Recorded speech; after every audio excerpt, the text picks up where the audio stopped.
नमस्ते नांदेड. नांदेड शहरामध्ये 3 दिवसात 5 हत्या झाल्यानंतर तरुणाईमध्ये गुन्हेगारीचं वाढतं आकर्षण, सोशल मीडियावरती भाईगिरीचं उद्दातीकरण करणारा विषय सध्या चर्चेत आलाय. या विषयावरती जनजागृती व्हावी, पालकांचं नेमकं लक्ष कुठं कमी पडतंय, सोशल मीडियाचा वापर कसा नियंत्रित करावा, अशा अनेक विषयावरती आम्ही चर्चा केली आहे. मानसोपचार तज्ञ Mohit Solapurkar sir, career counsellor Manoj Purohit sir आणि त्याबरोबरच नांदेड पोलीस सायबर विभागातील मारुती चव्हाण यांच्याशी सहजच लहानपणी कधीतरी आई वडिलांनी हातात मोबाईल दिलेला असतो. त्याच्यातल्या अलीकडे खूप झपाट्यानं ज्याचा प्रचार आणि प्रचार होतोय ते आहेत रील्स. मग त्या रील्स कदाचित फेसबुकवरच्या असतील किंवा यूट्यूबच्या रील्स असतील. या यूट्यूबच्या रील्सच्या नादी लागलं की सगळे प्रॉब्लेम सुरू होतात. मग हा मुलगा किंवा ही मुलगी अत्यंत सुरेखपणे एक छोटासा आपला यूट्यूब चॅनल तयार करतो. यूट्यूब चॅनल तयार केला की तेच मित्र जे त्यांना एनकरेज करतात हे त्यांचे सगळ्यात पहिले फॉलोअर्स होतात.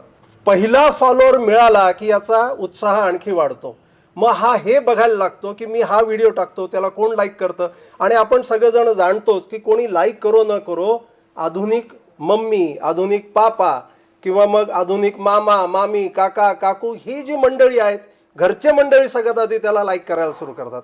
आणि लाईक केलं की मग तिथून लाईक्स मिळवण्याची एक मानसिक प्रवृत्ती निर्माण होते. आणि या गोष्टीला कळत न कळत पालक वर्ग सुद्धा कुठंतरी सपोर्ट करत असतो.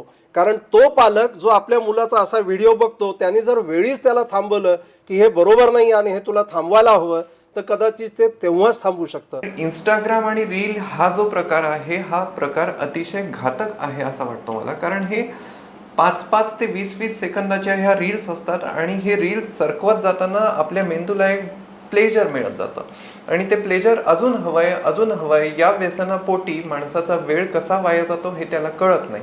मग या सोशल मीडियामध्ये जे काही प्रकार दाखवले जातात त्याचं एक प्रकारे आपल्याला इम्प्रेशन पडतं किंवा त्याचा एक हव्यास वाटतो.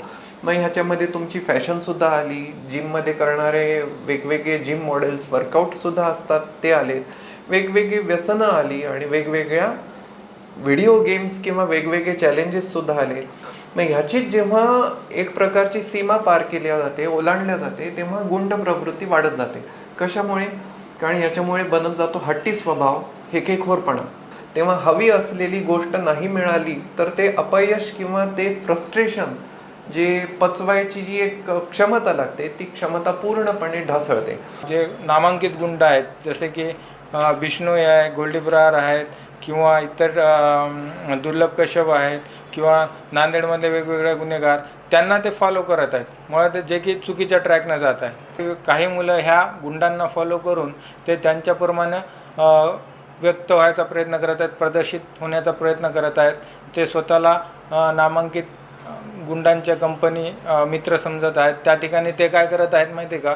तलवार असो, चाकू असो, सुरे, खंजर, अग्निशस्त्र, बंदूक यांसारख्या शस्त्रांसोबत फोटो ठेवत आहेत किंवा बड्डे सेलिब्रेट करत आहेत रस्त्यांवरती, बाईक स्टंट करत आहेत, ट्रिपल सीट स्टंट करत आहेत. हे त्यांच्यासाठी एक फॅन्टसीसारखं आहे आणि ते त्यांच्यामध्ये क्रेज निर्माण झाली, कॉम्पिटिशन निर्माण झालं. त्यांना ते फॉलोअर्स वाढवण्याचा प्रयत्न करत आहेत. काही लोकांना स्वतःकडे मी भाई डॉन आहे असं म्हणून अट्रॅक्ट करण्याचा प्रयत्न करत आहेत, आकर्षित, जे की चुकीचं आहे. त्यांच्याविरुद्ध जर भारतीय शस्त्र अधिनियम किंवा IT ॲक्ट किंवा भारतीय न्यायसंहिता या कायद्याअंतर्गत गुन्हे दाखल झाले तर त्यांचं करिअर लॅप्स होऊ शकते. त्यामुळं मुलांनी आपल्यावर गुन्हे दाखल होऊन किंवा पालकांना त्रास होणार नाही याची देखील दक्षता घेतली पाहिजे. आता आम्ही या ठिकाणी आमच्या सोशल मीडिया मॉनिटरिंग सेलमार्फत मागील वर्षी 450 पोस्ट आम्ही जवळपास काढलेले आहेत आणि त्या 450 पोस्टपैकी जवळपास 50-60 आम्ही गुन्हे दाखल केले आहेत. आणि विधी संघर्ष जे बालक असतील त्यांना आम्ही त्यांच्या पालकांना बोलावून सूचना देऊन सोडलेल्या आहेत. आणि याही वर्षी आमच्या जवळपास एप्रिल महिना चालू आहे, 250च्या जवळपास पोस्ट आम्ही काढलेल्या आहेत. त्यापैकी 30-35 कारवाई झालेल्या असून त्यामध्ये गुन्हे देखील दाखल झालेले आहेत. कॅमेरामॅन रामसह प्रियंका गायकवाड, नमस्ते नांदेड.